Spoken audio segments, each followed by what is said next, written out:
Guys, Bix Weir, roadrunner.com. Fed blows out the repo market again to bail out the banks.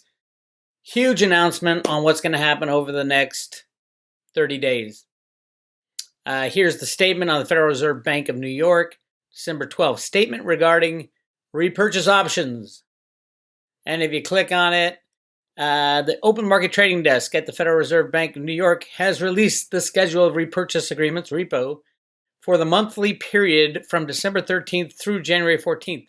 In accordance with most recent FOMC directive, the directive said, give the banks whatever they want and the hedge funds whatever they want, but don't give the people anything.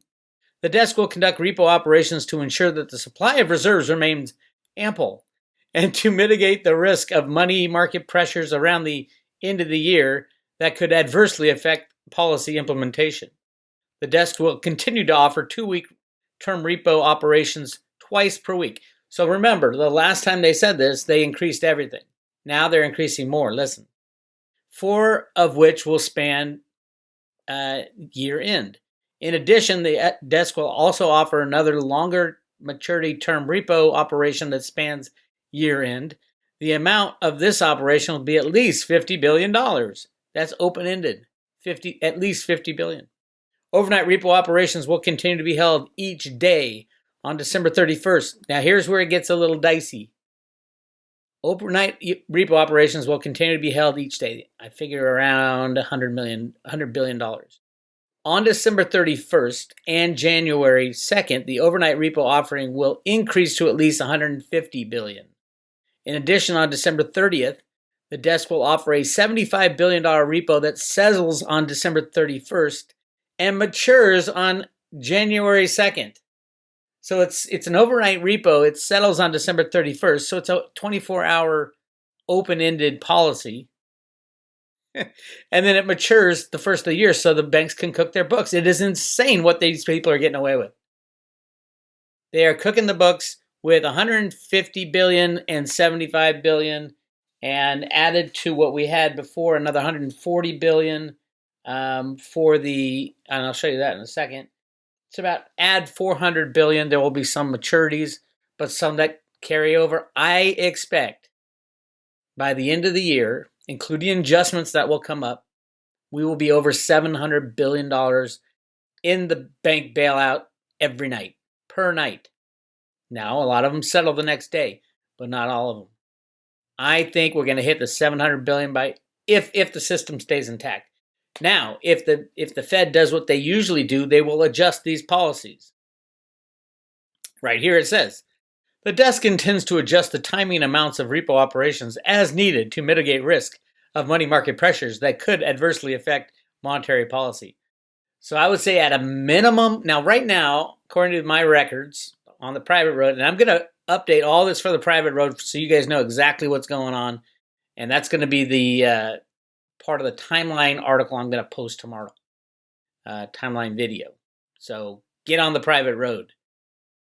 But as of right now, we're already bailing out $372 billion. You add another $400 billion, we're going to hit the 700 mark by the end of the year.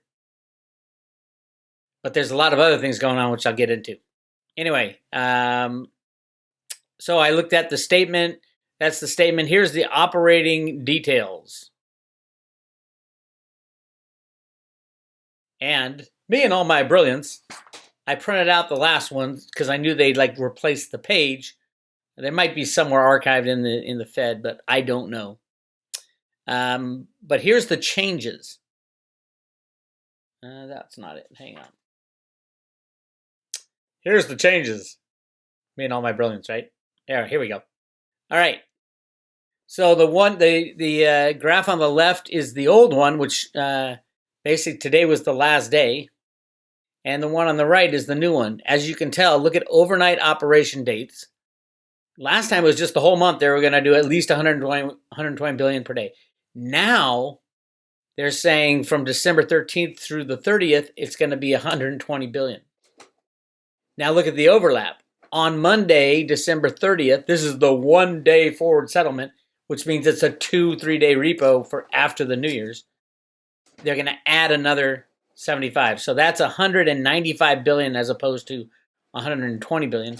Then they go on, and these are the overlaps Tuesday through Thursday, which is the end of the year, so the banks can cook their books. Another 150 billion. That's insane.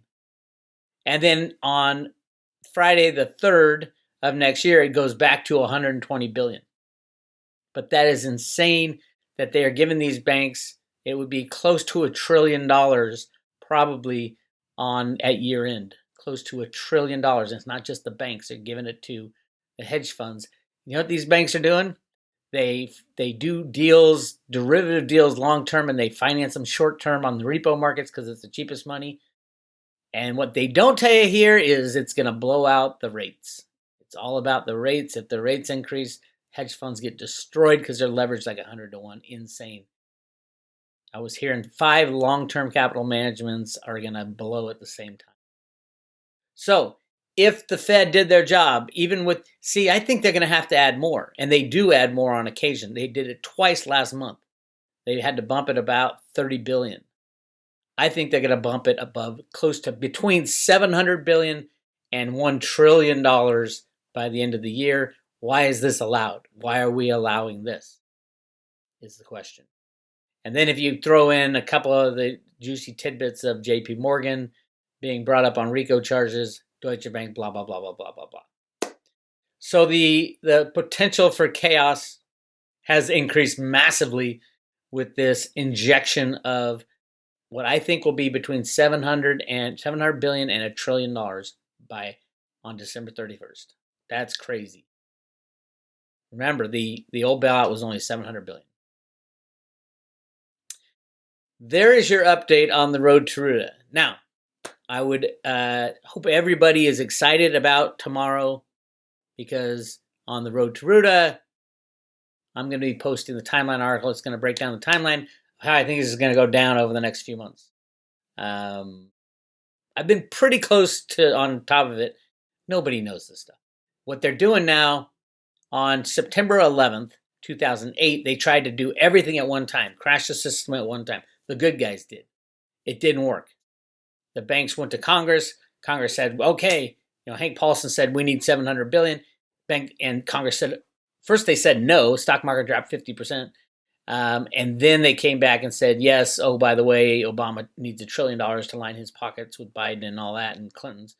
But they gave the banksters $700 billion, which they leveraged up to, I heard it was 28 or 29 trillion was the ultimate cost of the bailout. This will be much larger than that if it is allowed. Now, the question is, when will they have to come to Congress? If there's a bank that goes down, or a bank that is shown to be a RICO fraudulent bank like JP Morgan, I think that would go to Congress. Congress can end the Fed tomorrow if they wanted. That's what it says on the new $100 bill. Don't forget that. It says Congress has the right to overthrow the Fed. And it's so easy. Just sign a bill, have Congress approve it, and have the president sign it, and boom, the Fed is done. It's over. No more bailouts for these criminals. But I think the good guys have a lot of other things. They're just dragging it on a little longer, so it's not a one-time decision. We'll be more and more mad at the banks. A lot of people who are analyzing the Economist magazine see Elizabeth Warren's name in there. Talk about scary times for the banks if that happens. Hey, if we have a market crash and the banks crash or criminality is exposed, Elizabeth Warren will probably be our next president. So you should be very fearful. I don't disagree with Elizabeth Warren, how she thinks we should deal with the banks. I disagree with her solution that we turn into a socialist country. And it's like ridiculous. Stupidest solution ever. But if the banks go down, who's going to be the number one candidate? Crazy Pocahontas. What do you do, my friends? It's kind of scary. Unless the whole system breaks apart and we don't even need a president, which I don't think we will need a president. Truthfully, I think our government is so screwed up, they are broken. And I'd say let's get rid of them all. Poof, chuck them. States take care of yourself like the Constitution originally said, and we'll move on from here. But I do think we need to expose all the criminals. It'll take us a long way in recovery. But we'll see what happens. But right now, the Fed is bailing out just like Ruta wrote in the sand, print the money to infinity. And I'm estimating between $700 and $1 trillion. $1 trillion the Fed will need overnight on December 31st just to get to January. And then let the chaos begin. This is Big Swear, roadrunner.com. Talk to you later.